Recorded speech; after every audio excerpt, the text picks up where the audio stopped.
Under SOX 404B, when are controls typically tested? Hi everyone, this is Kim Lay, and in this video, I'll share with you the typical timeline for a 12/31 year-end company. You can apply it to your circumstance if you are a 1/31 or any other timeline, but at least you'll see the different quarters in which it happens.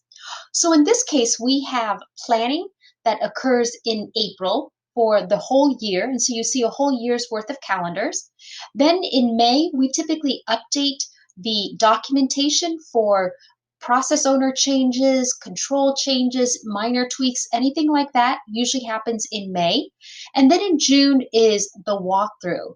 The walkthrough is a test of one. It's a test of the design of the control to make sure that the control is created or designed in a way that mitigates the risk. It addresses the risk that management is worried about, that you're concerned about.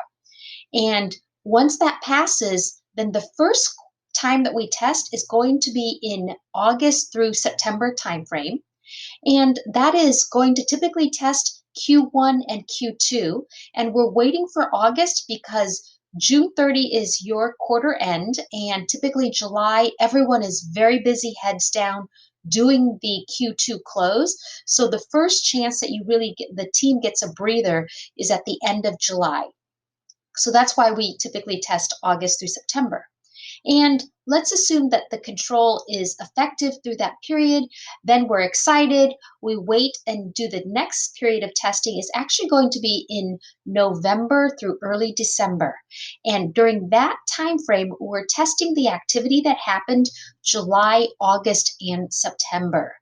And the reason we wait until November or late October is because during October, the finance team is closing the Q3 books. So heads down, making sure all of the quarterly controls, the 10Q is drafted and filed on time and perfectly. And that's why SOX testing follows afterwards.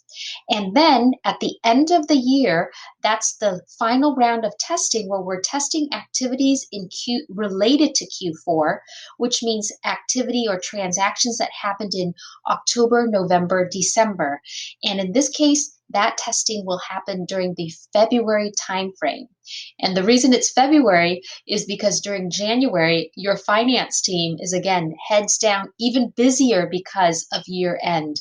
This is anything that needed to be done. Sometimes there's only one-time controls, annual controls that happen, and that's why it's so critical to give the accounting team some time and space to do their work, actually execute the controls, get documentation of the controls, and the testing happens in February. And then, yay, at the end of February, you get to file your 10K and end of February or March timeframe. But that's it. Thanks so much for listening and talk with you soon. Bye-bye.